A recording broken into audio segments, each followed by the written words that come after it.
Assalamualaikum warahmatullahi wabarakatuh. Kembali lagi di channel aku, Sinawang. Nah, kali ini aku akan bahas lanjutan dari Torch yang part pertama ya. Kalau kalian belum nonton Torch yang pertama itu bagian dari toxoplasmosis dan rubella. Kalau ini lanjutan dari Torch yang pertama, itu ada cytomegalovirus dan herpes simplex. Ini merupakan bahan materi aku kuliah. Jadi, semoga bisa disimak baik-baik ya secara garis besarnya. Oke, kita awali dengan pengertian cytomegalovirus. Jadi, cytomegalovirus merupakan suatu virus yang bisa ditemukan di dalam kelenjar saliva tuh salah satunya. Kemudian hal ini salah satu dari sekelompok herpes virus ya yang bersifat sangat spesifik terhadap penjamu yang bisa saja menginfeksi manusia. Kemudian binatang pengalat lainnya. Untuk patofisiologi dari CMV itu menular dengan mudah biasanya melalui kontak dengan tubuh si pasien. Misalnya saja air mata, kemudian air kencing, air liur. Nah, dari ibu ke janin atau bayi itu bisa saja melewati plasenta. Kemudian bisa juga nih ditularkan melalui hubungan seksual, kemudian melalui transplantasi organ, gitu ya.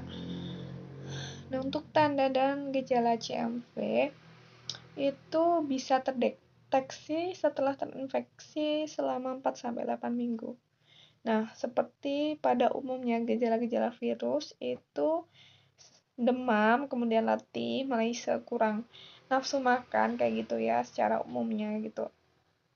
Nah, untuk kongenital simptomatik itu berupa gangguan pertumbuhan intrauterin, kemudian ada jaundice atau kuning, adanya hepatosplenomegalyositis, aduh susah banget.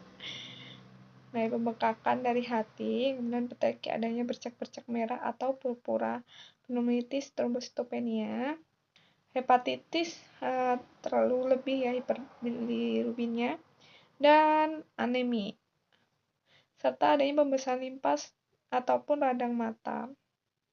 Ini tanda dan gejala cytomegalovirus itu secara umum seperti itu.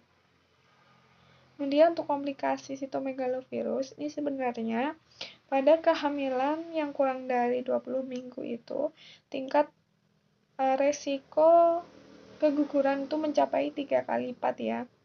Dan untuk kehamilan yang lebih dari 20 minggu itu resiko adanya prematur itu juga meningkat gitu. Nah, selain itu ada juga BBLR. Jadi berat badan lahir itu rendah, adanya mikrosefalus, adanya intrakranial itu tuh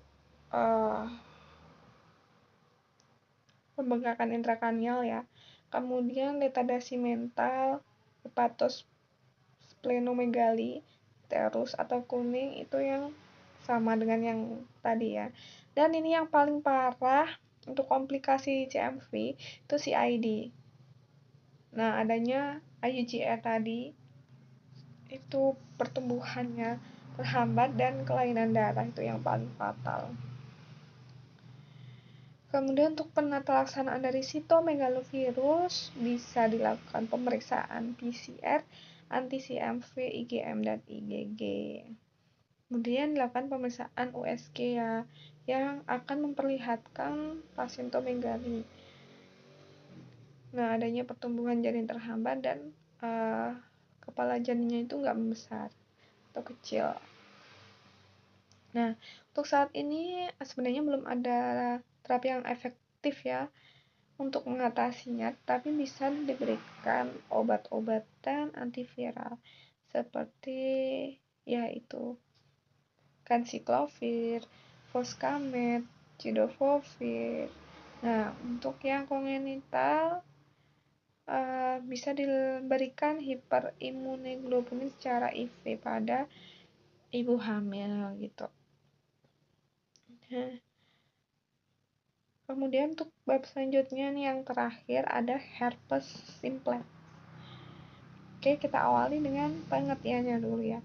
Jadi herpes merupakan suatu penyakit kulit inflamatorik yang ditandai dengan adanya vesikel atau gelembung-gelembung kecil ya, cara berkelompok. Nah, biasanya virus ini mengenai satu dari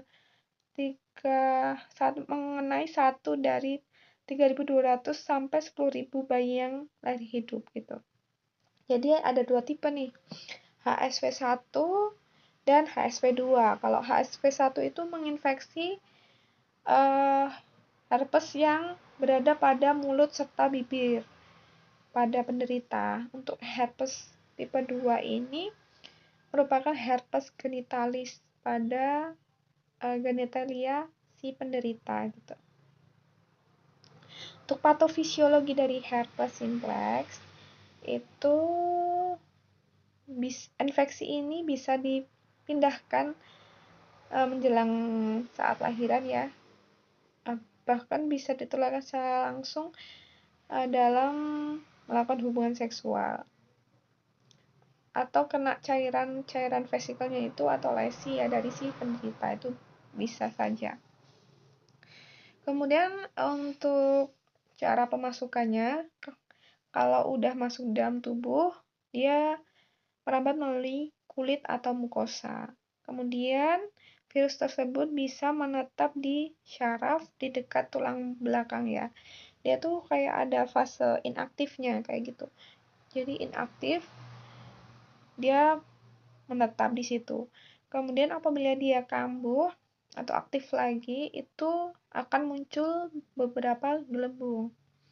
Nah, atau vesikel-vesikel tadi. Untuk bayi yang terinfeksi herpes di dalam rahim, itu bisa juga terkena pada jalan lahirnya juga melalui kontak langsung pada ibu yang menderita herpes ya. Nah, selanjutnya ada tanda dan gejala herpes. Sebenarnya banyak yang tidak mengerti atau menyadari ya, karena hampir seperti penyakit kulit biasa ringan tanpa gejala apapun gitu. Nah, biasanya orang-orang tidak memperdulikan bahwa itu tuh sebenarnya herpes, sudah terkena herpes gitu. Nah, untuk gejala herpes genital itu biasanya memiliki periode inkubasi yang primer sekitar 3-14 hari. Nah, kemudian muncul adanya vesikel yang sangat nyeri di area vulva dan perineum wanita. Bisa juga penyakit penyertanya itu ada flu, sakit kepala, demam, kayak gitu. Nah, untuk gejala klinik pada herpes itu biasanya suhunya panas dan ini timbul bintil-bintil kecil ya, yang berwarna kemerahan itu, dan terjadinya rasa sakit pada alat kelamin karena biasanya kondisi si badannya itu, imunitasnya itu lemah ya, jadi bisa saja menyebabkan infeksi sekunder ya. Kemudian untuk komplikasi herpes, itu tadi bisa terjadi kelahiran preterm, prematur gitu. Kemudian adanya kelainan pada mata, juga adanya radang pada retina, adanya kerusakan otak yang parah. Kemudian juga adanya kelainan pada kulit si bayi. Nah, ini komplikasinya sangat berbahaya banget ya bagi bayi, terutama bila ibu hamil menderita herpes simplex. Oke, untuk penata laksanaan herpes simplex itu bisa dilakukan saat kunjungan awal, itu biasanya anamnesis kan, ditanyakan apakah ibu mempunyai riwayat herpes sebelumnya, kayak gitu ya. Nah, apabila pasien itu berisiko mempunyai riwayat, bisa terdiagnosis herpes genital. Nah, bisa tanyakan juga riwayatnya bagaimana, penata laksanaannya bagaimana, kayak gitu ya. Itu perlu ditanyakan terlebih dahulu.